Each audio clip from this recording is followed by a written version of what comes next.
చంద్రబాబు నాయుడు గారి గవర్నమెంట్ అన్ని రకాలుగా ఫెయిల్ అయి మొట్టమొదటిసారిగా 60 మందికి పైగా చనిపోయిన పరిస్థితుల మధ్య విజయవాడ అంతా అతలాకుతలం అవుతా ఉంటే టాపిక్ డైవర్ట్ చేసేందుకు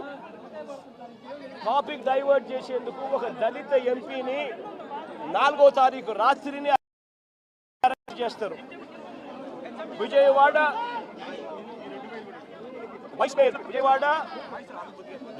డిప్యూటీ మేయర్ను అరెస్ట్ చేస్తారు. కేవలం డిప్యూటీ మేయర్ భర్తను అరెస్ట్ చేస్తారు. అది 4వ తారీఖు రాత్రి. ఎందుకంటే ఇక్కడ చంద్రబాబు నాయుడు గారు పూర్తిగా ఫెయిల్ అయిపోయిన పరిస్థితుల్లో 60 మంది చనిపోయిన పరిస్థితుల్లో చంద్రబాబు నాయుడు గారి గవర్నెన్స్ ఫెయిలియర్ను దారి మళ్లించేందుకు డైవర్ట్ చేసేందుకు అరెస్ట్ చేస్తారు. అసలు ఈ కేసుకు సంబంధించి పూర్వాపరాలు చూస్తే ఈ కేసుకు సంబంధించి 3 సంవత్సరాల పైచిలకు 3-4 సంవత్సరాల కిందట జరిగిన ఈ కార్యక్రమం, ఈ ఘటన 2021 అంటే దాదాపుగా 4-5 సంవత్సరాల కిందట జరిగిన ఘటన. దాదాపుగా 4 సంవత్సరాల కిందట జరిగిన ఘటనలో ఈరోజు టాపిక్ డైవర్ట్ చేసేందుకు 4వ తారీఖు రాత్రిన సురేష్ను, దళిత ఎంపీని, విజయవాడ డిప్యూటీ మేయర్ భర్తను అరెస్ట్ చేస్తారు. నేను అడుగుతా ఉన్నా, సూటిగా నేను ఒక ప్రశ్న అడుగుతా ఉన్నా. ఆ రోజు ఏం జరిగింది? తెలుగుదేశం పార్టీకి సంబంధించిన అఫీషియల్ స్పోక్స్ పర్సన్ పట్టాభి అనే వ్యక్తి ఆ రోజు సిట్టింగ్ ముఖ్యమంత్రిగా ఉన్న అప్పట్లో సిట్టింగ్ ముఖ్యమంత్రిగా ఉన్న వ్యక్తిని బోసుడీకే అని తిట్టాడు. బోసుడీకే అంటే ఏమిటో తెలుసా? తెలుగుదేశం పార్టీ కార్యాలయంలో తెలుగుదేశం పార్టీ అధికార ప్రతినిధి ముఖ్యమంత్రిని ఆ రోజు అన్న మాట లంజా కొడక అని.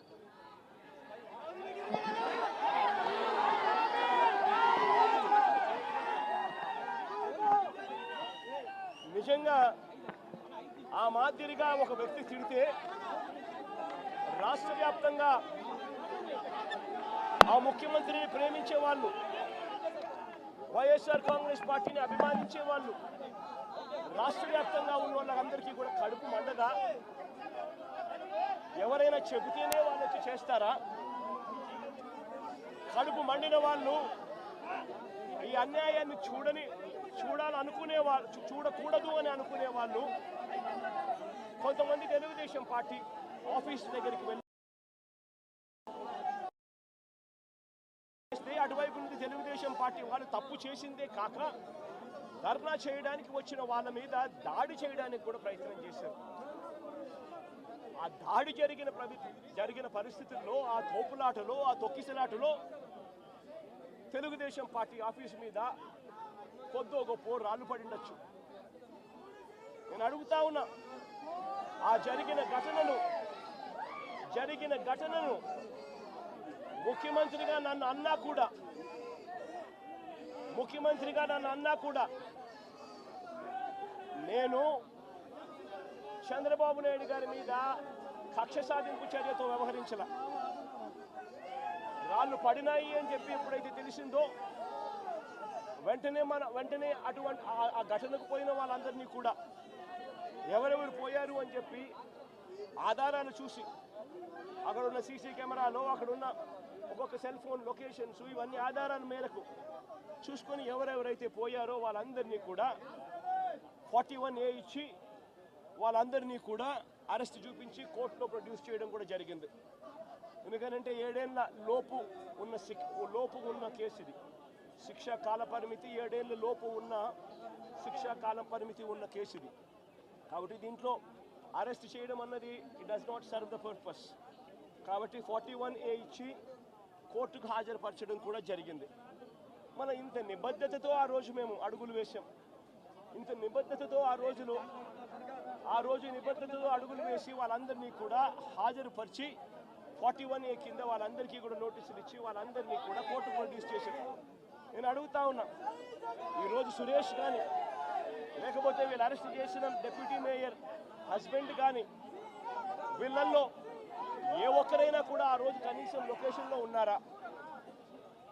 వీళ్ళ సెల్ ఫోన్లు ఎక్కడున్నాయో ట్యాగ్ చేస్తే తెలియదా? తెలుగుదేశం పార్టీ ఆఫీసులో సీసీ కెమెరాలు ఉండవా? ఆ సీసీ కెమెరాల ఫుటేజ్ చూస్తే తెలీదా? మరి అలాంటప్పుడు వీళ్ళెవరూ లేనప్పుడు 4 ఏళ్ల తర్వాత జరిగిన ఘటనలో మీరు ఇష్టం వచ్చినట్టుగా ఇప్పుడు మళ్ళీ దాన్ని తవ్వి దాంట్లో ఫాల్స్ విట్నెస్లని జోడు చేసి దాంట్లో ఉన్న వాళ్ళందరినీ భయపడిచి ప్రలోభాలు పెట్టి వాళ్ళతో లేనిపోని పేర్లన్నీ రాయిచ్చేసి మీ ఇష్టం వచ్చినట్టుగా నువ్వు అరెస్టులు చేయడం మొదలు పెడతా ఉన్నావు. రాష్ట్ర వ్యాప్తంగా కూడా ఇదే జరుగుతూ ఉంది. ఈ ఒక్క కేసే కాదు, ఇదే మాదిరిగానే రాష్ట్ర వ్యాప్తంగా కూడా జరుగుతూ ఉన్నాయి. పోలీసులు ఏ స్థాయికి దిగజారిపోతా ఉన్నారు అని అంటే అటువంటి పాత కేసులలో కావాలని వీళ్ళే తప్పుడు సాక్ష్యాలు క్రియేట్ చేస్తూ ఉన్నారు. విట్నెస్లను వీళ్ళే బెదిరించి వీళ్ళే ప్రలోభపెట్టి వీళ్ళే తప్పుడు పేర్లు ఇరికిచ్చి వీళ్ళే కేసుల్లోకి తీసుకొచ్చే కార్యక్రమం చేస్తూ ఉన్నారు. ఇదే పెద్ద మనిషి ఓట్ల గురించి మాట్లాడతాడు. నిజంగా నాకు ఆశ్చర్యం అనిపిస్తుంది ఆ బోట్ల గురించి మాట్లాడుతూ ఉన్నప్పుడు. ఈ బోట్లన్నీ కూడా ఎవరు ఏని అడుగుతా ఉన్నా, ఈ బోట్లకన్నిటికీ కూడా ఎవరి హయాంలో పర్మిషన్ వచ్చింది అని అడుగుతా ఉన్నా. ఈ బోట్లన్నీ కూడా ఎవరి ప్రభుత్వం వచ్చిన తర్వాత 3-4 నెలల కిందట ప్రభుత్వం చంద్రబాబు నాయుడు గారిది వస్తే ఆ విజయోత్సవాలు చేసిన ర్యాలీలో ఈ బోట్లు వీళ్ళు లేరా అని అడుగుతా ఉన్నా. ఈ బోట్లలో ఉన్న వ్యక్తులు ఈ బోట్లు గత 4 నెలలుగా చంద్రబాబు నాయుడు గారితో కలిసి ఇసుక దోపిడీలో చంద్రబాబు నాయుడు గారితో కలిసి ఈ బోట్ల ఓనర్లు వీళ్ళందరూ కూడా భాగస్వాములు అయినారు. భాగస్వాములు కావడమే కాకుండా చంద్రబాబు నాయుడు గారు గెలిచినప్పుడు ఈ బోట్లతో విజయోత్సవాలు చేసుకున్నారు. ఇదే బోట్ల ఓనర్లు, ఇదే బోట్లకు పర్మిషన్ ఇచ్చింది ఎవరు? చంద్రబాబు నాయుడు గారి హయాంలో. ఎవరు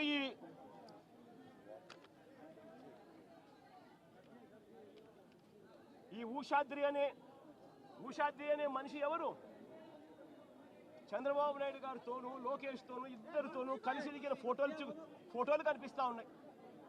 తెలుగుదేశం పార్టీలో క్రియాశీలకంగా వ్యవహరించిన పరిస్థితులు కనపడతా ఉన్నాయి. రామ్మోహన్ అనే మనిషి ఎవరు? ఆయన టీడీపీ ఎన్ఆర్ఐ నేత జయరాం అనే వ్యక్తి సోదరుడి కుమారుడు కాదా అని అడుగుతా ఉన్నా. టీడీపీ హయాంలోనే ఈ బోట్లకు అనుమతులన్నీ ఇచ్చారు. వీరు గెలిచాక విజయోత్సవ ర్యాలీలో కూడా వీళ్ళు పార్టిసిపేట్ చేశారు.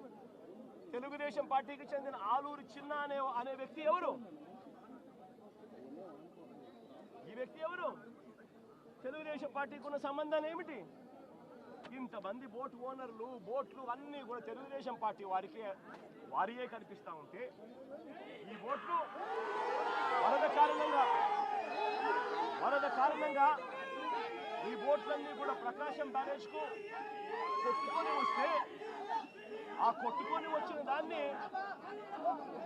వచ్చిన దాన్ని రాజకీయం చేయాలని వాస్తవాలను వక్రీకరించి ఆయన 60 మందిని నిర్దాక్షిణ్యంగా చంపేసి ఇన్ని లక్షల మందిని తాను ఇబ్బంది పాలు పెట్టాడు అన్న మాటను మర్చిపోయేట్టుగా చేయాలని, డైవర్ట్ చేయాలి అని తాను వక్ర భాష్యం చూపిస్తూ వేలు ప్రతిపక్షం వైపు ఎత్తి చూపిస్తారు.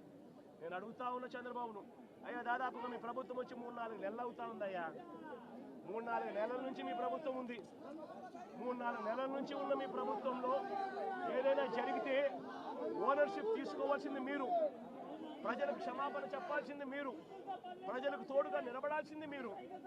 అలాంటిది మీరు వక్ర భాష్యం చూపిస్తూ నేరాన్ని ఇంకొకరి మీద నెట్టి చూపించాలి అని చెప్పి మీ దుర్మార్గపు బుద్ధి నిజంగా ఎంతటి దారుణంగా ఉంది అని చెప్పడానికి ఇది కూడా ఒక నిదర్శనం.